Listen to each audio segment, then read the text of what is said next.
Hey, here's the project of the day, or at least part of the project, or the project part of the day, or something like that. I've got a Komatsu PC30-6. It's an old gray market unit. They bought about, I don't know, it's been almost, well, about 18 years ago, 15 years ago anyway. And of course it was used and pretty well abused when we got it. And I've used it a lot around here for a lot of different things. Moved a lot of stumps with it, and dug a lot of dirt with it, and done some logging with it. And I worked for a friend of mine who has a little construction company, doing some work for him with it. Like I said, it was worse for wear when I got it, and it's pretty well worn now. It was an open cab and it had a plastic top on it. It's got two arms that go up on it at an angle, and then the plastic top was bolted onto that. Well, it had kind of a gutter around the plastic top, and a drain went down through one of the uprights on one side, and that rotted off. The upright just got so rusty that it just broke loose, and it was banging around there and making a hell of a racket. So we finally took the whole top off, and I looked at trying to fix that up, cut those off maybe, and weld a plate on there and put it back on. But that plastic top that was rusted so bad there that anyway, it's not really feasible to fix it up and put it back on there. My first excavator that I got was a Kohring 466, and it was an old beat up piece of junk when I got it. The guys had it in a pit, used it there, and it had a cracked head, and one track, the sprocket on it was stripped out so the one track wouldn't run under power, and it would come off. The tracks would come off all the time. It had a 471 GMC in it, Jimmy Diesel in it, and I found an old 871 V8 Jimmy Diesel buried in the mud, and I took one head off of it and had it rebuilt, and then swapped the heads on it and got the engine running so I didn't have to drain the water out of it all the time. And we used it up here quite a bit to move some dirt, move some logs to help build a foundation on the house. Had it up there, used the air compressor in it to drive nails and stuff like that with the air nailers. But the engine seized up on it. It just became kind of a lawn ornament, and I wound up disassembling it.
This is part of the cab over the engine compartment, and I cut it out with the torch.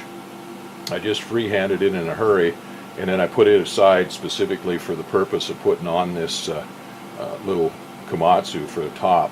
So that's what I'm doing now. This is set out in the brush for 5 or 6 years or so since I tore it apart.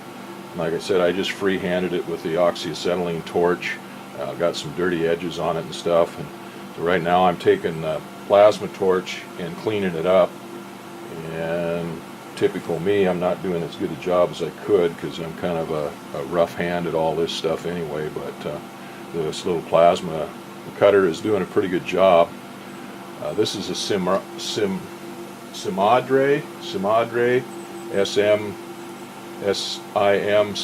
52000D. I got that off of eBay a few years ago, and everybody, there was a lot of cussing and stuff going on, and I was seeing how much of a piece of crap they are and stuff like that. But I wanted to try the plasma torch out, so this unit came up and it was like $150, and I don't remember whether they had free shipping or anyway the shipping was cheap on it. And I thought for the money, even if it didn't work, it was worth a try on it just to see it, to try it out. Well, I got it and I tried it out, and it actually works pretty good. This is a combination unit. It's plasma torch, scratch start TIG, and stick welder. I've never used the stick welder or the TIG on it. I've just used it for the plasma. It only goes up to 50 amps, but it's not really real heavy duty. It'll cut up to a ½ inch. And this rod here that was in here, this had a pulley system on it for picking up parts, heavy parts in the engine compartment, moving them around. And I thought it was a box tubing, but it's solid steel, inch square. And I cut that off with the plasma torch, and I had a heck of a time. See, it would only cut about halfway through, and I had to kind of whittle it down. But my little oxyacetylene outfit that I have is not much better than that. It does about the same thing. So I've got this one edge. It was pretty rough. I've got it squared up and cut off. I just got this piece of 1 inch angle, and I put some little magnets on it, and I got a rafter square in here to square it up. Use this for a guide. And I've got my first side cut off. It's going to need some trimming with a grinder, but it's not too bad. Like I said, it's mostly me, but it'll trim up pretty good. I'm going to swing it around and trim off this other side over here and do some more trim work on it, and that'll probably be it for the day today. So we'll take the grinder and smooth up these edges and stuff on it, but get that all trimmed up what I can with the plasma torch now. A bunch of protuberances and rough edges that I had on there where I hogged it out with the oxyacetylene torch. I probably could have done this work with the oxyacetylene torch, but that takes oxygen and acetylene, and all this takes is electricity and air. So it's a lot easier for me to replace. It makes a nice skinny little cut. This edge here had a lip sticking up. This rounded portion is rounded over and then doubled up like this, and that was where some side panels bolted into and whatnot. And then there was some other little, well, I think there was a door that slid back and forth here, opened, and so there was another little thing over here. That all got trimmed off. Another stick up over there on the other side over there, down 2/3 of the way down. That cut off, and then trimmed up these rough edges where I just hogged it out with the torch.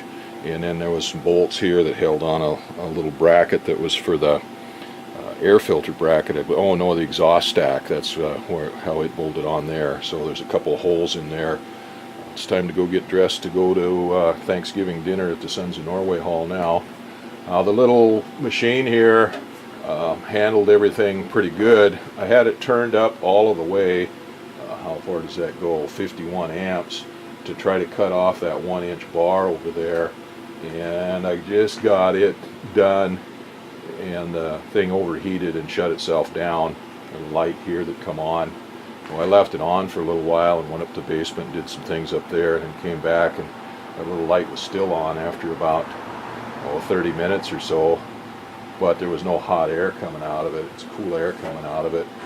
Well, I turned it off and turned it back on again, and it reset, and I made all of these cuts. I tried turning it down to about 35 amps, and that just wasn't enough to blow through here, but I turned it up to 45 amps, something like that.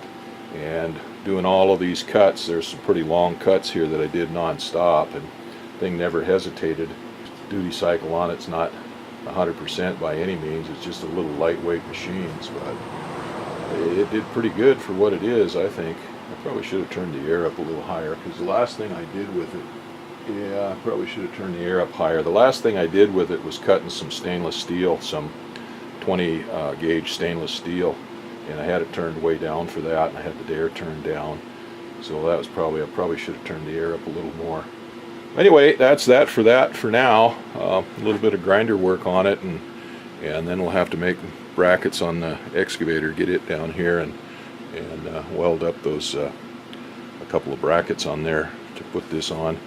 I took my grinder and went over all the rough edges left over from the torch all the way around, and trimmed those up, cleaned them up and smoothed them out, rounded over the corners pretty good. And then this one edge here, where I had that one seam that stuck down that I cut off, that kind of separated a little bit, so I clamped it together and took the welder and just kind of stitch welded it up so that it held together, holds together a little bit there, and patched up a couple holes that were in there. It's kind of not easy welding because this stuff's all rusty inside and it wanted to blow out and stuff, but I got it stitched up pretty good. Edges all rounded up and stuff, so that's pretty good. I flipped it over here on his top, and I've got some steel plugs that I got cut out of something left over from cutting holes in something with the hole saw, and I just had those plugs. Well, there were 2 bolt holes right here where that bracket for the exhaust, the muffler, was attached. So I took those out. I blew those nuts off yesterday with the torch, and put those plugs on there and welded those up. Welded the hole in the middle for the drill bit out, welded it up, and then I went over the whole thing with a wire brush and just knocked off the loose paint and got down into the rust a little bit, just got the loose rust off and everything. So I'm gonna paint that up a little bit with some exo rust, but I'm gonna wait till I get the excavator ready to put this top on before I paint it, because I'm not sure whether I'm going to drill holes through this and bolt it down to the brackets that I put on it, or whether I'm just going to weld it on. I was originally thinking about just welding it on, and if I do, then it'll burn the paint if I put paint on it. So anyway, it's ready to go. It's ready to be painted. I said I took all the loose stuff off of it, and then I washed it down with some paint thinner to get all the dirt and dust off of it and stuff. So I was going to start working on the excavator tonight, but it was starting to get dark. About 3 o'clock or so, 3:30, it's starting to get dark, and it's going to start raining now. So I'll have to let this go for a few days until we get another opening in the rain. But anyway, that thing is ready to go on. Yeah, this is the excavator that we're working on, Komatsu PC30-6. And there's where the canopy was on it, or the cover was on it, on those 2 uprights. See over there on the one on the far side, it kind of rotted off there and came off. It had a tab on it, just like this side did. And that one's kind of rusty now too. That one rotted off completely and came completely loose. So I took this one off so that I could just take the top off because it was rattling so bad. It's been that way for a few years now. So first thing I had to do is figure out the angles on that, cut that off down to good metal that I can weld onto at an angle, and then figure out how to mount that new top on it. So far so good. I took a bevel gauge and measured out the angle that was on the pad on that good side, on the good post, and then transferred that angle over to the one with the bad post, down where there was good metal still showing, and then measured out from the bottom with just a tape measure, measured out from the bottom up, and then transferred that line over to this good post and marked that out with the bevel gauge. And I used a combination square here to go around the back side and the front side to make my marks. And I got out my reciprocating saw, which just happens to be a Milwaukee Sawzall with a torch blade on it, and cut those off, and I got a pretty square cut on them, so they turned out pretty good. Well, now I'll get my grinder out and trim up the paint and stuff off of that and get it ready to weld, and then I'll go see if I can find something to put on there for a pad to weld on there. And I'm thinking a piece of angle iron. I found a length of rusty old angle iron in there, and I cut it off into 2 lengths of 15.5 inches each. I brought them over here to the shop and put them in the sandblaster because the inside of them was pretty bad, pretty rusty. So I sandblasted them, got them cleaned up a little bit, and then took the wire wheel and the grinder and smoothed them out a little bit. I stuck them up on there, and I stuck them out 8 inches forward on each side, and I've got them welded on there to those posts.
I got the canopy up there and kind of tacked on yesterday afternoon, but it got too dark for me to see my welds, and they're bad enough as it is without not being able to see them.